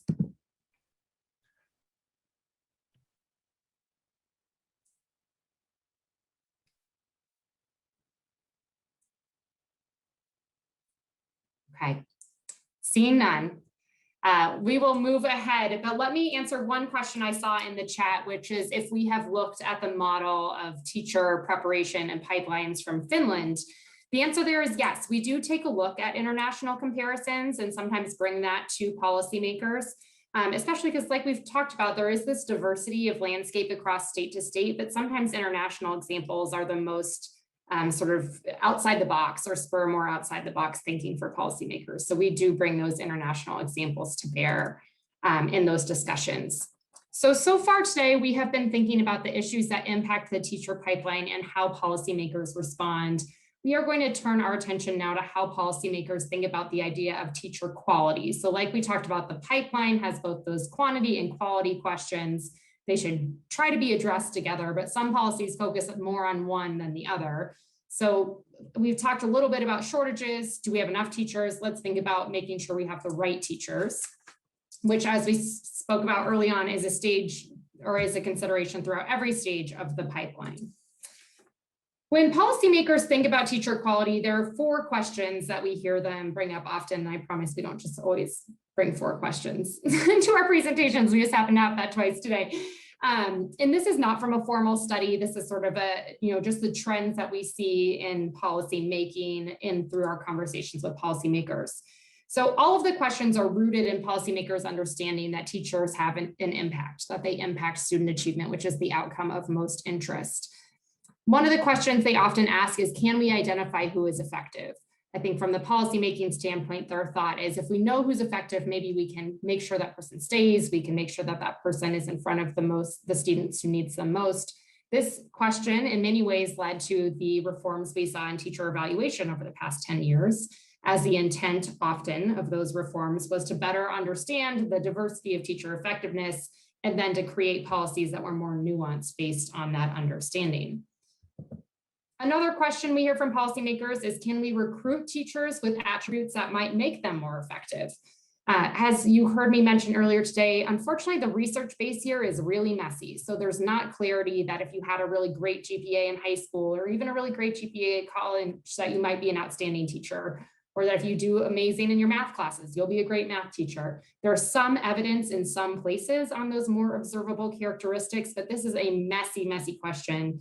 The one place where we have a decent amount of clarity is around teacher diversity and the importance of having a diverse teacher workforce.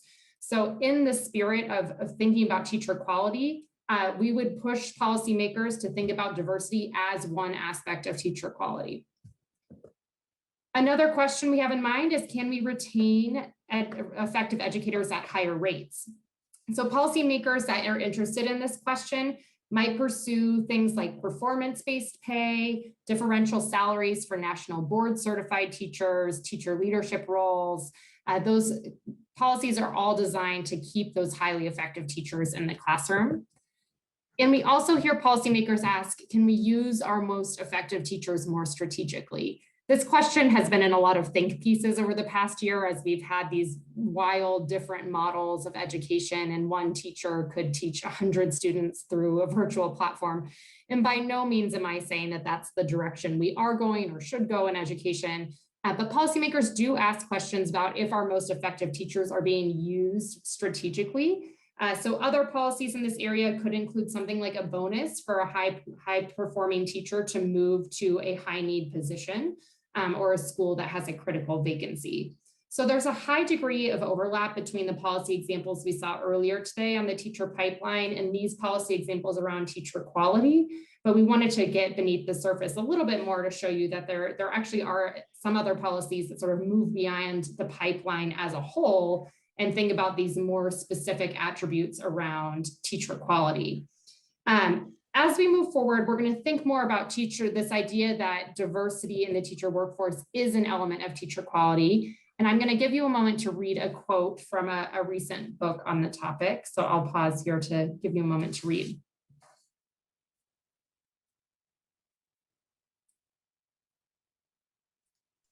Tiffany, this is George Tiny. Can I ask a question?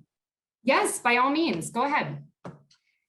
In your previous slide, the question that comes to mind, you speak of the policymakers looking at these qualities of our educators, of our teachers and other educators. The question I have is, do the policymakers ever look at what their policies are and ultimately how they're impacting education in the state and national? So I'm gonna push it back a little bit here.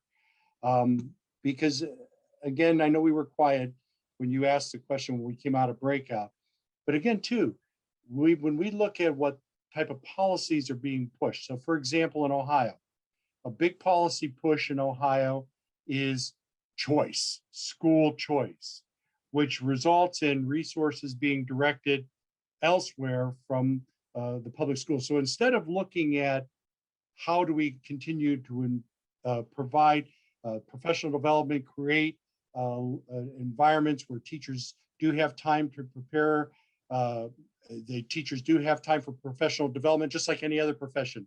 A medical doctor going to the conferences and so on to get up the most up-to-date information, so on and so forth. So that being said, but again, too, that they talk about, well, that's where's the money going to come from that? Well, how much do we value education? And are the policymakers then looking at, so do we really believe in this? And what is it about education? Why do we want to have an educated populace? What is the purpose of education? Can we truly identify that through policy in not only in Ohio, but throughout the United States? And when we look at making comparisons between the United States and other countries, are all those pieces being taken in consideration? And does your group, in looking at policy, take all those pieces into consideration? That's a lot, I know, but there's a lot more I want to say, but I'm going to stop right there. Just putting that on the table. Yeah, thank you so much, George. Really appreciate the questions and the context behind the question as well. So, I don't think you're asking the question for me to give you a precise answer, and I think that's totally appropriate. What I can tell you is sort of in the spirit of the introduction Joel gave you about who ECS is and what we do. We do see our role as helping policymakers better understand the policy landscape, because to your sort of initial question of do policymakers think about the impact of their policies on teachers and on education, I would argue that they are often not positioned to think about that question holistically. Now, that is something that we can argue they should bring to the job. That should be maybe a required prerequisite of being in a policymaking role. But policies are, this is often done in such a fragmented landscape that something we try to do is bring them resources to say, here's all of the policies in your state around teacher recruitment and retention, because that type of sort of analysis doesn't exist for policymakers usually to have their hands on. And we don't see enough of that kind of thinking, frankly, that type of holistic thinking about what are all of the things that we're doing and how do our policies around school choice maybe relate to our policies or our ambitions for the teacher workforce? How do our policies around virtual learning relate to our policies about early learning? That type of coherence seen across the spectrum is not something we see a lot of, and is something we talk all the time about policymakers, the importance of doing that. So thank you for the question. Thank you for the spirit of the question. And it is a challenge. And it's one, when we talked earlier about the importance of bringing teachers to the table in policymaking, that's part of why, one, I think teachers want to be involved because they feel that, what you described as sort of that policymaking fractured landscape, they feel that in their day-to-day, that they can also help policymakers understand, hey, you have this policy around maybe transferring a state license is a good example. There might be a good intention there in terms of making sure that me as an out-of-state teacher coming to your state is highly qualified. But the reality of it is that now we have national board certified teachers who can't get a license or a position when they move across state lines. And is that living up to the intention of the policy? So I'll stop there and mention that I just, part of the reason we wanted to give so much time in breakout rooms was for that type of processing and discussion. So, the other thing I will say that I don't know if I always do a good enough job of in my role at ECS is we give all these policy examples. And sometimes I think it gives off the impression that more is better, that there should be a policy for everything, or if you're not color coded on the map, you're doing something wrong. But I'm sure folks on this call would agree, sometimes no policy is actually better. So some things should be left up to districts, some things should be left up to schools, some things should be left up to educator preparation programs. So in addition to thinking about what policies states have, we also try to spend time with policymakers, helping them understand what is the unique role you can play within the system, what are the policy levers at your disposal that could have a positive impact, And what have folks tried that has not worked and has actually complicated things? So that's a piece of this puzzle too. So thank you again. I'm going to move us forward into this teacher diversity conversation in the interest of time, but I don't want to cut off the stem of the conversation there. So let me return to this quote. It's going to be a little bit of a clunky transition, but I'm just going to give folks a minute to read this as we segue into the next section.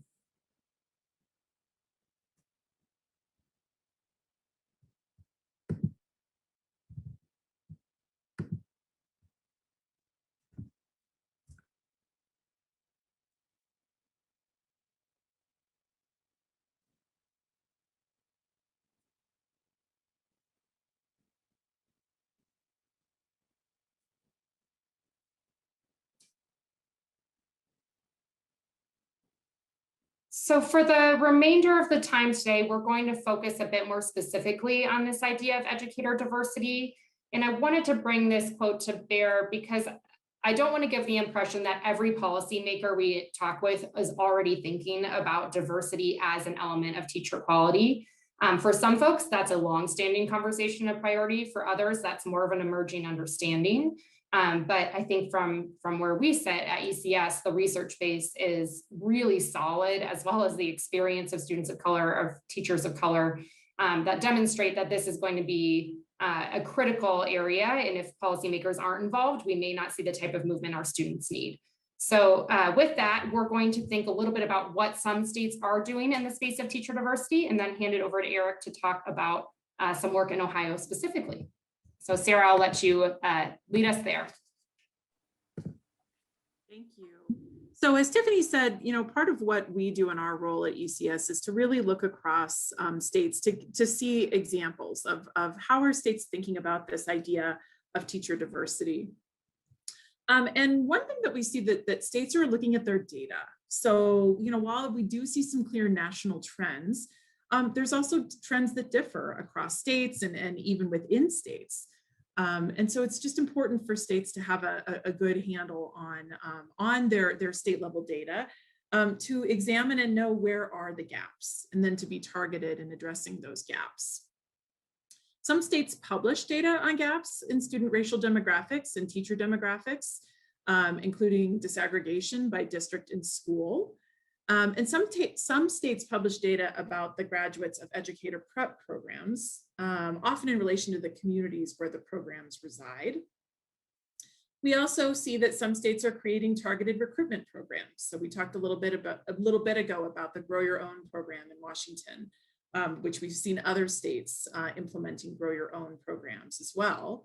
And in addition, all but 5 states have alternative route programs for teachers. There's 13 states that have created opportunities for teacher residency programs through their statute or regulation. And we know that there are many teacher residency programs that exist outside of statute and regulation.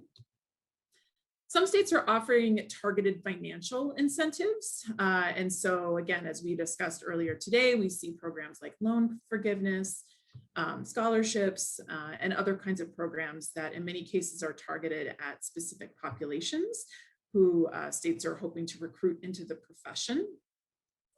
They're looking at addressing preparation and licensure barriers, as we spoke to earlier, looking at the role of assessments and selectivity to see how are educators being brought into the pipeline. And are there barriers? Are there changes that should be considered to diversify the pipeline?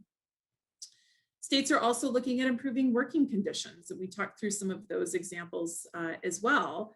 An additional piece when we think about diversifying the teacher pipeline is that some states are looking at the concept of affinity groups for teachers of color with the effort to reduce feelings of isolation and to create more opportunities for connections among teachers, as well as connect them with students of color. And finally, states are improving culturally responsive practices of all teachers. So this is something that can happen right away. Some of the other policy options require more time, and we see them being implemented a bit more slowly. This is something that we see happening in ways that can be relatively fast acting. Great, thank you. And Before I hand it off to you, Eric, Mark, I see that you have a hand raised. Would you like to jump in here? Yeah, could you go back to the quote that you had? I And can. It will take several clicks, so forgive me. and There you go. I want to read this and make sure I understand what you're saying. It says, only by acknowledging that diversity, a dimension of quality, can we, there's historical and current practices, whether purposely or not, defines teacher quality with respect to what's best for white students in a world in which whites are privileged.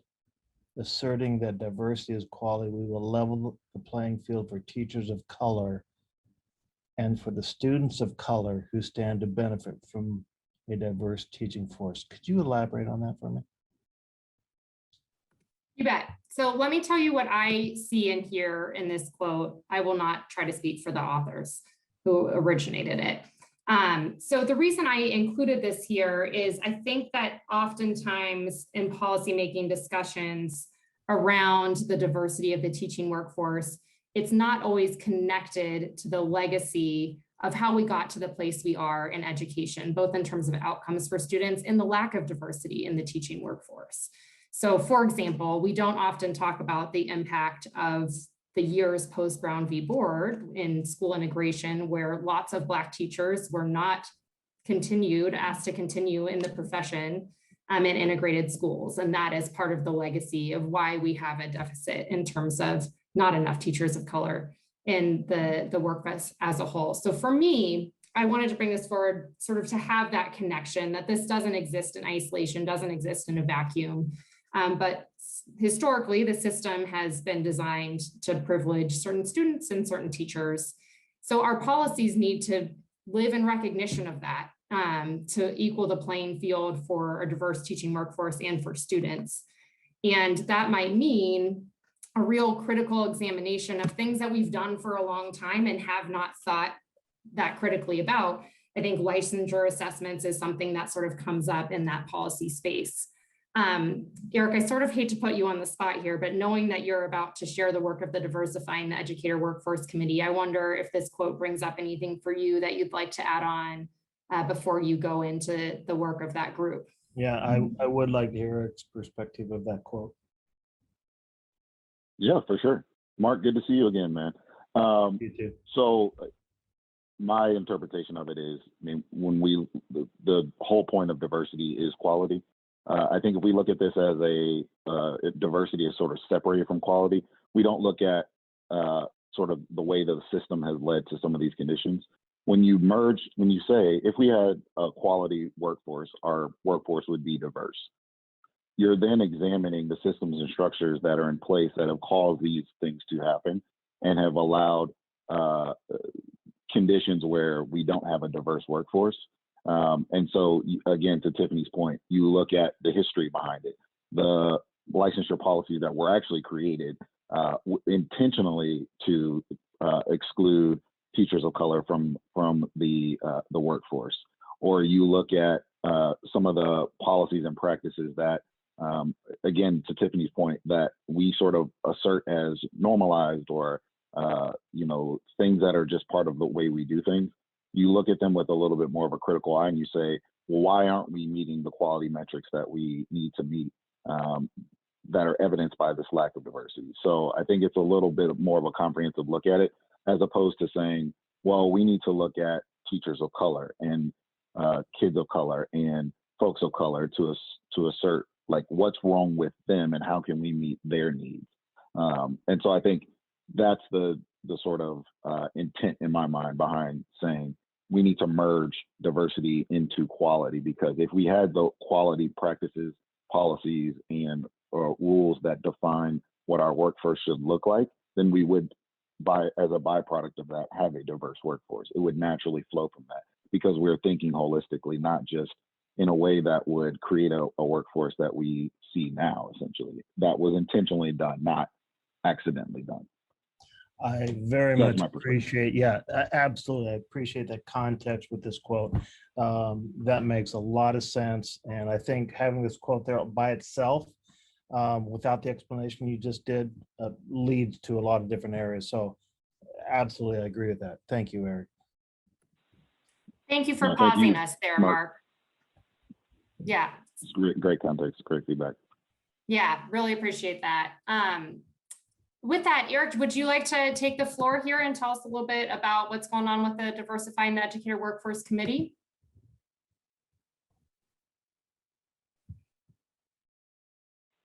That sounds great. I will go ahead and start sharing my screen. And great, just to name, it's great to see some familiar faces who are part of this work, Mark again and others. This was an effort that was a really collaborative and was sort of a pretty long and tedious process that I think we should be proud of in terms of the outcomes, the way, the direction that the group went, meeting in virtual settings, meeting monthly, early in the morning. So really proud and impressed with the work that was done from this. To reiterate sort of background again, to sort of merge this whole notion of diversity and quality are one and the same. And sort of thinking about why we're talking about this issue and why it's important to focus on it. You know, looking at the data, Sarah brought this up, states have different conditions. All states have gaps. So Ohio is not alone.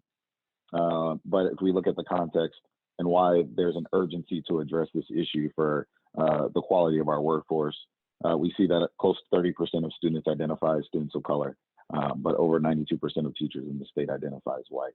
And we know explicitly the research, to Tiffany's point earlier, ties directly to the benefits that students of color gain from having teachers who share their same background. We list a number of non-academic, academic outcomes, but also non-academic outcomes, lower suspension rates, things that lead to folks students staying in the classroom and having safe and supportive environments so that they're able to learn and ultimately graduate and achieve their ultimate potential. And then access is really the issue. So we look at this from a parity gap standpoint to assess that there is a problem, to say, well, we have this huge gap, so clearly we need to address this. But access is really the key here. So I pulled this, I think, from ECS, but in a study in North Carolina, around 50% of Black students didn't have a single Black teacher in elementary school. And so again, when we're looking at whether or not we have a problem, the parity gap really illuminates that. But when we're looking to address the issue and really make impacts for all students, but in particular students of color, we need to assess what level of access do students of color have to a diverse workforce, and really what level of access do all students have to a diverse workforce, not just to teachers of color, but to a diverse workforce. And I put a picture of the Ohio Diversity State Profile that we reviewed during the first DEW meeting, but that's on our website at Address, and I could share that in our chat as well. So just to give a little bit more context for the committee, brought together as sort of a partnership between the Ohio Dean's Compact and the Cedar Center, which is really dedicated to education for diverse learners, right? So not just racial diversity, but diversity of education needs. And it was supported by the Education Trust. That's where I'm from, which we are, in case I'm sorry if I breeze through the introduction since we have such deep content, but I work at the Education Trust. We're based out of DC. We have state offices across the country. We're a civil rights organization dedicated to trying to put out research, policy, data around ways to ensure that all students have a quality access or high quality education and access to a high quality education, including access to a quality workforce. So we're concerned with all students, but we believe that in order for all students to succeed, students of color and students from low-income backgrounds who have traditionally been underrepresented and undersupported must realize the promise of an equitable education in order for our entire country to have the education system that we need to succeed. So members of the Dean's Compact or the DEW committee, to go back to why we're here, we had around 29 diverse stakeholders, deans, districts and school leaders from the local level, researchers, policymakers, a really great diverse set of folks who had a ton of experience, a ton of insights, and really, really strong opinions about what should be done to increase the racial diversity of the workforce. The Dean's Compact, as you all know, is really focused on Ohio education and the systems in general, but with a real predominant focus on IHEs, institutions of higher education. So the primary objective, I think, coming into this was, what can this group do to incentivize Ohio's IHEs to lead and contribute to the diversification of the educator workforce in Ohio? And the two primary outputs that we really focused on was sort of our guiding light throughout the 5 meetings that we had. One was an RFA for some actual funding in incentive grants for IHEs and districts to invest in strategies to increase the racial diversity of the workforce. And with the help of the DEW community, we really formalized what that looked like, what it meant, and what we believed was the greatest way to achieve this through the funding that the compact was able to provide folks. And then to Sarah and Tiffany's point, looking at policy and what is important for Ohio to address and invest in to help to increase the diversity of the workforce. Quick thank yous. Just want to shout out a few people. The whole group was amazing, but really want to shout out the folks who worked super hard behind the scenes to plan the meetings, to make sure they were executed accordingly, and that we took the feedback that the broader committee gave and put it into something that we thought was tangible and actionable to come out of it. So a few names to mention, a few. I'm not sure if all of these folks are online, but I see Stanley, so I'm going to start with him. I don't see Jennifer, but Stanley has been amazing, incredible support. Has provided, I call him, and I may have made up some of these labels, but our technical support, and really should have been our technical guru to help lead us through Zoom, and he's continuing to do so. I think I saw Amy. I called her an advisor, but really was the sort of brains behind a lot of the content and the ways that DEW and the task force could collect and disseminate good information and good work products. Was just extremely thoughtful and a great thought leader, in addition to Jennifer. Tashelle was our sort of lead facilitator and one of our fearless leaders.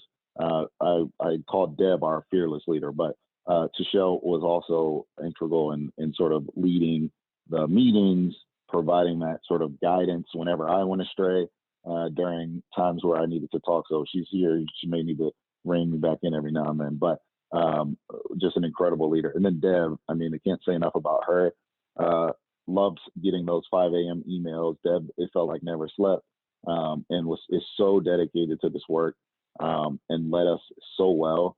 Brought together a really diverse group of folks and gave us the guidance that we really needed. So just a few shout outs before we move on.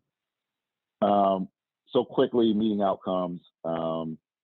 We had 5 meetings, met monthly beginning in December, and I just wanted to sort of go through the lineup of folks who were able to join and provide really great content, because it's impressive. So we had 2 SEA folks who led some of the educator engagement and talent work in their states.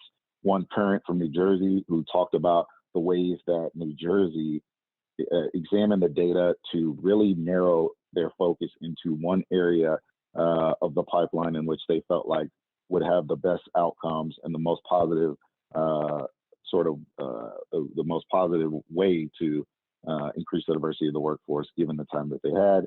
And the director of talent from Connecticut was incredible with so much great policy strategies that the state invested in to sort of help frame our thinking in terms of the policy brief and the RFA. So we started with that. Dr. Crystal Bell, I think, has probably joined this group before.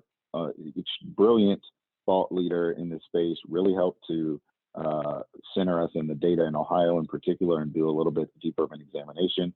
And she joined us for a couple meetings, so really appreciative of that. We had the AECTE Board of Directors Chair-elect who talked about the vision and direction that AECTE was taking and how some of their work could supplement or align with the work that we were thinking of investing in and pushing the state to commit to. So really was helpful in that respect. And then we had a leader from Ohio Department of Ed, Yunetta Harper, who at our last meeting really talked about what the state was committed to doing, what they're already doing, and how folks on the line could continue to support that work. So it was a really great mix of thought leaders, folks who had a wealth of experience from their own backgrounds, but also folks who are invested in this state who really care about the work and are eager to work with this group to improve conditions in the state. So just an extremely impressive set of folks. I'm gonna walk quickly through the two main outcomes that, again, super impressive this group started and came out with. One was an actual tangible RFA that would be released at the state level for new incentive grants. And the process to get feedback and to sort of determine what was the best sort of way to approach this happened over the first 3 months of meetings. So again, we heard from other state folks, we had conversations internally and figured out amongst the group and within the state, what was the best investment for this group to invest in order to make a lasting impact on the state and really model what could be done and should be done long term to move the needle on this issue. So it's incredible forward thinking mixed with, to Sarah's point earlier, a real thought about what can we do right now to make a difference in our state. So the main components of this IHE or this grant is an IHE P12 partnership with 4 components. And again, just the thoughtfulness of this group to structure it like this is a real, I think, example for other states. So all for applicants, they had to fulfill 4 components. One is to identify a research strategy or recruitment, strategy that could include grow your own programs, service scholarships, whatever the partnership identified as an important recruitment strategy and something that could be worked on and actionable given their context. So a menu of options there. Then I think a really vital part is a cultural competence and self-reflection of bias portion, where the partnership had to commit to and identify opportunities to continue to do self-reflections, improve their cultural competence, and ensure to, I think, align with even the quote earlier, that we're thinking of these issues systemically and through the lens of an historical and even current assessment of why we're here and why it's important to examine or to sort of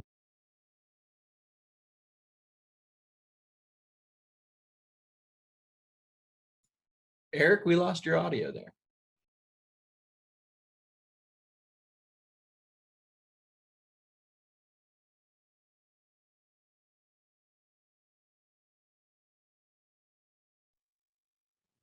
Sorry, can you hear me? Yes, we can. Sorry about that. I think since it's after 5, my computer is just not wanting to work. I already had their first happy hour drink. So again, that second part, identifying opportunities to really examine and reflect on biases and continue to push and interrogate throughout the whole process of supporting BIPOC candidates. Then there was the aspect of support through preparation and the sort of tail end of the pipeline. So helping folks once they enter the workforce and thinking about the high retention strategies and efforts to diversify the workforce. So there was that component. And then I think another just brilliant aspect of this was the sustainability and scalability. So a commitment, and this was something that I thought the DEW committee was at such a high level about, which is how can we make sure that institutions that sign up for this funding are on board at the highest level, right? And that they are committing not only to the 1 or 2 year investment, but to continue to build programs and weave some of the structural aspects of this partnership into the common sort of way of operating within these institutions. So just brilliant way of thinking of that and ensuring that this work continues. The other is, and I'll go through this real quick, was a policy brief about trying to push the state on creating a more representative educator workforce. The main components of this were sort of an overview of why representation matters, just to name it, Ohio's data, where are we at, why are we doing this? But then the key that the group really contributed to is what policy recommendations and funding sources should we identify to push the state on. So this sort of aligns with what Sarah brought up in terms of some of the better practices that can happen fairly quickly and can be sustainable and long lasting. So the loan forgiveness, grow your own programs, mentoring and induction programming, professional development support. Again, this aligns with a lot of the RFA components as well. Investing in the sort of 2-year college pipeline, elevating the urgency of the issue. We talked about that through the RFA. The data piece, Sarah brought this up and did a great job of explaining the importance of that. But then to, I think Mark's point, and Tiffany brought this up as well, making sure, I can't remember who brought up the question about, are policymakers really concerned about what educators think? The partnerships with BIPOC educator groups to inform some of the policies and practices and ways that the state impacts all teachers, but in particular teachers of color, was something that we really felt was important. So in terms of just next steps, the group was sort of, the plan was to meet for this year and come up with something. But because of the, I think, incredible work that was done and commitment to continue doing this and monitoring some of the progress of the incentive grants, we extended the meetings into to next year. So in addition to that progress monitoring, the policy brief recommendations, Deb will, I believe, lead a process of ensuring that a large enough group of folks are able to also review these policy recommendations, and that that's complete and is sort of interacting with the incentive grants as a way to push the state to support the holistic ecosystem that will ensure that the teacher workforce in Ohio is more diverse. So really excited about that. And again, thank you all for folks who participated, but folks who supported the group, folks who sort of seeded the idea of the group. I so appreciate you. It's been an honor to work with you and continue to work with you in the future. Continue. I will turn it back over to you, Tiffany. And I'll be on for a little bit longer. So if folks have questions, feel free to reach out. Awesome. Thank you so much. And thanks to the folks on the call who have been involved in that work. We were so excited to hear about it. And please know as you move forward that ECS is here for you as a resource if you're considering, what are other states trying, what are other states doing. That's something we'd be happy to help you with. I'm just going to give a little bit of a preview of what we're going to do tomorrow. And then Mark, I'll hand it to you to close out, and we can see if there are any questions for Sarah, for Eric, before we leave you all to go have a second drink like Eric's computer might be ready for. So with that, we focus on the first 2 questions today. What issues are impacting that pipeline, and how do policymakers think about teacher quality? Tomorrow, we're going to talk more about what we know about Ohio's specific landscape. So in order to do that, and to also think about this question of a systemic approach, George, a little bit to your question earlier today, we wanted to share a resource with you that I hope you have a little bit of time to skim sometime between now and when we speak tomorrow, which is ECS's 50 state comparison on teacher recruitment and retention. Just a couple brief notes about it. This is a 50 state comparison that does have specific data around what states are doing, what states are trying related to the teacher pipeline. But there are a couple limitations. One, it doesn't go into depth around preparation and licensure, which we know are 2 really important elements of the teacher pipeline. And 2, it does stay in that policy space, does not necessarily reflect what's happening in practice. including institution level policies. So this is really the state statute, state regulation piece. It has 4 components, a section on shortage data, a section on expanding the pool of teacher candidates, a section on teacher pay and financial incentives, and a section on early and ongoing supports. So my colleague Joel is going to drop what is called the Ohio State Profile into the chat. So this is one place where you can see all the data we have about the policies in Ohio in one place. And I just want to give you one piece of, I guess, a word to the wise, or just something to know as you look at it. At the very top of the document, you'll see this graph here about educator preparation program completers over about the previous decade. This comes from Title II data. As practitioners, you know some of the challenges with that data source. In particular, one challenge is that this mechanism of collection started in 2008 when enrollment was really high. So that trend line might look like just a downward trend, but we know it's a little bit more of a hump with 2008 as the peak. We just don't have data from before then. So before anyone feels alarmed by that, I wanted to give that caveat. So with that, take some time to go through the Ohio State Profile, and you will have a chance to dig your teeth into it a little bit more tomorrow and think about what's working and what challenges you see from Ohio. And if we have time for it, I hope we do, what we're going to do is put a link into the chat for a Jamboard. I think this group has used those in the past, so hopefully it'll feel familiar. We just like to collect a couple of reflections from this group as we close out from the content today. So 3 questions. 1, what's something you heard today that squared with your thinking, that resonated with you? 2nd, what's a question that's still going around in your head? And 3rd, what's one point that sticks out to you? I'm going to share my screen with the Jamboard briefly. You will see that there are multiple slides or places where you can answer each question. Since there are so many of us, I wanted to make sure there's sufficient space.